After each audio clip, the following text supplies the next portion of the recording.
My name is Ogi, the founder of FAB Ogi TV Community Outreach Program. Our focus is majorly on children all over the world, but for now we are still here in Nigeria, Lagos to be precise.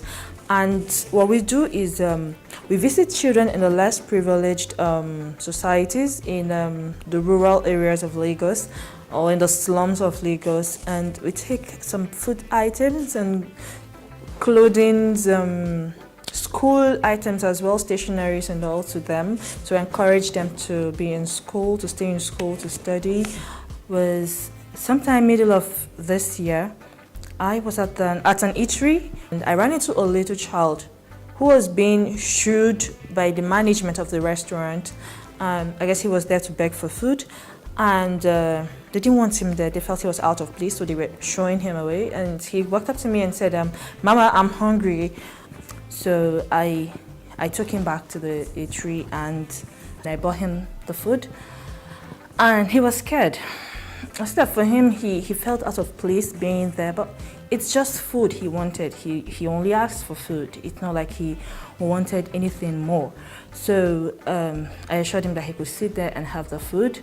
I went to meet the management, spoke to them, and they apologized. Told them, okay, all he came was for food, and nothing more than that.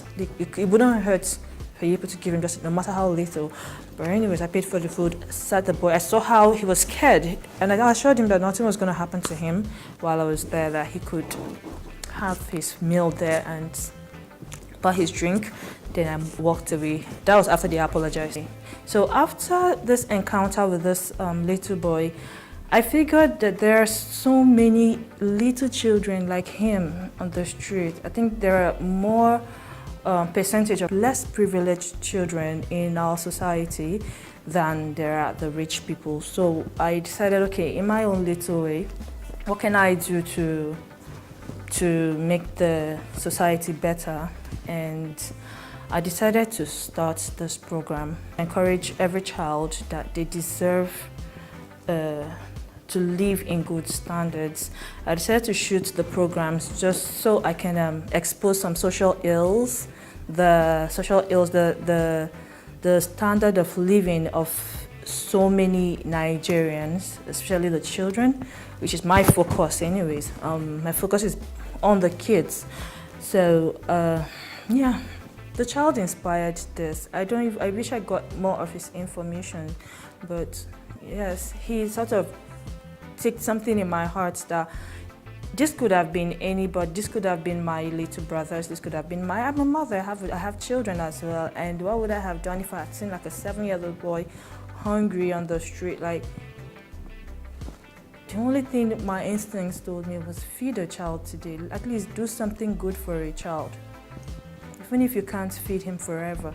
But the day you came across my path crossed with his, yeah, I should be able to do something nice for him. So from there, I started the Feed a Child campaign, Feed a Child Today campaign. So it's more like, you mustn't do it big.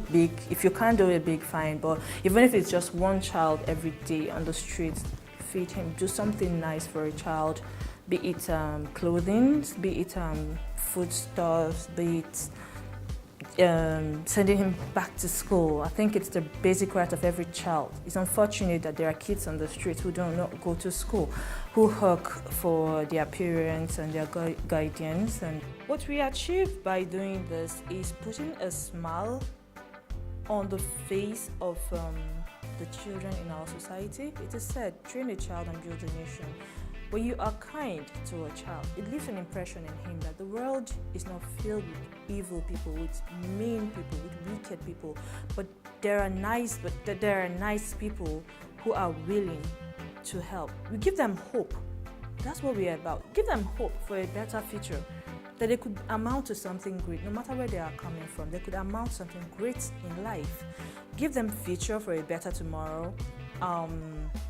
Make a better society, create a better society, a safe society, because when a hungry man is an angry man, if you keep leaving every child you meet hungry, tomorrow they're going to grow up to hate you, become bitter, and turn to terror, terrorize people. So that's our aim is to sensitize our society, our communities, basically, to be nice, to be kind, to be helpful, to reach out, to lend a helping hand to the less privileged ones.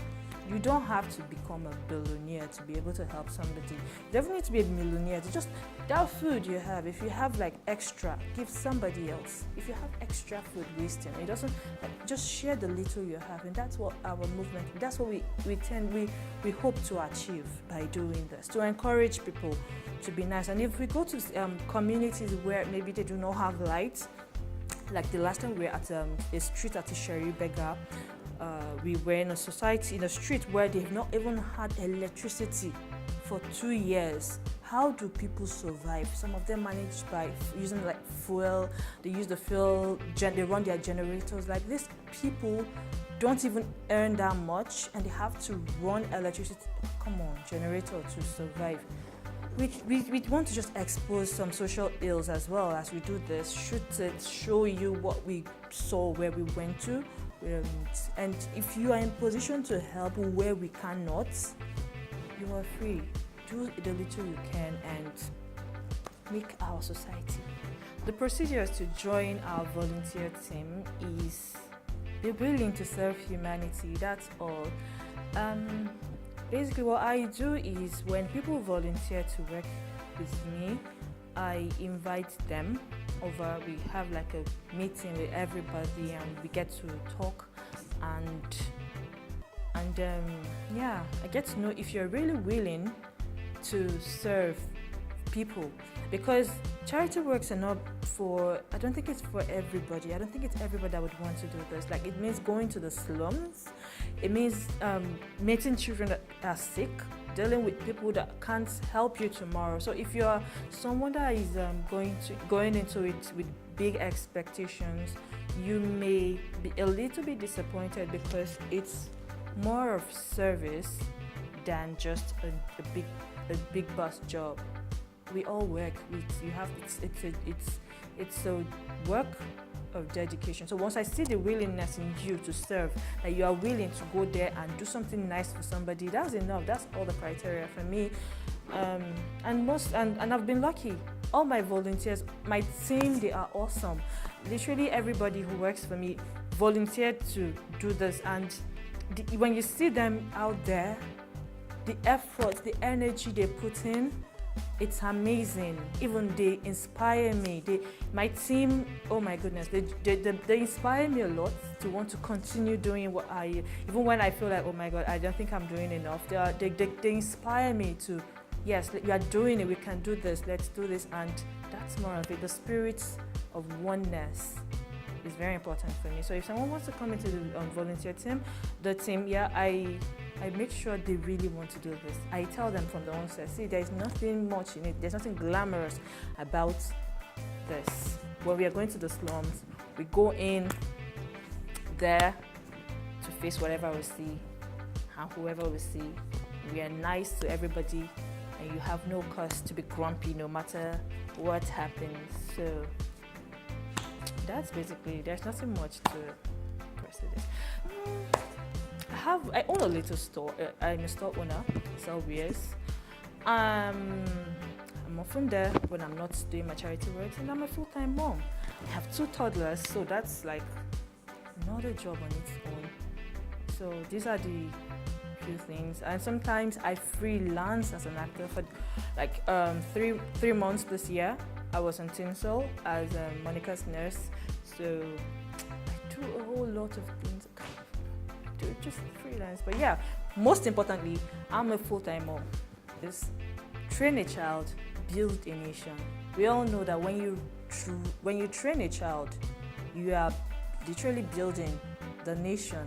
You are raising warriors, you're raising great men and women for the society. When you train a child on the right path, it's for the good of the society. They are the leaders of tomorrow. We all started as children, and here we are. If we reject these little children because they don't have, because they come from less privileged homes, they will turn out to become a danger to the society. So I think the best thing to do is to reach out to them in your own little way. Do not let their hearts be poisoned by the wickedness they see in their everyday lives. No, I think we should try to do. No matter people tell me all the time that I wish I had money, or I wish I had so much I would do what you're doing. But you do not really need to have much money. I don't even think I have much money, but it's just the willingness to share the little you have with somebody is all that counts. It doesn't matter if it's just your food, just you want to share with somebody who doesn't have. It's the willingness to go out there to share with people that matters. It doesn't have to be until you're doing it super big before you can say, oh, you've done something. It could be just one person's life that you changed. That's all. If everybody could touch one person that they come across, one less privileged child they meet on the street, they're going to leave that child with the hope of a better tomorrow. And what we all live and cling onto hope in life. So give that child a reason to want to live, that there are really good people in the society, that the world is not filled with wickedness and evil people who neglect them. Reach out to these children, no matter what you can give, be it clothes, be it anything. You don't have to give them through us. You can start your own, do something nice for a child out there. And that's basically what we want to achieve, to encourage everyone to be nice, to be humane, to be kind to the little.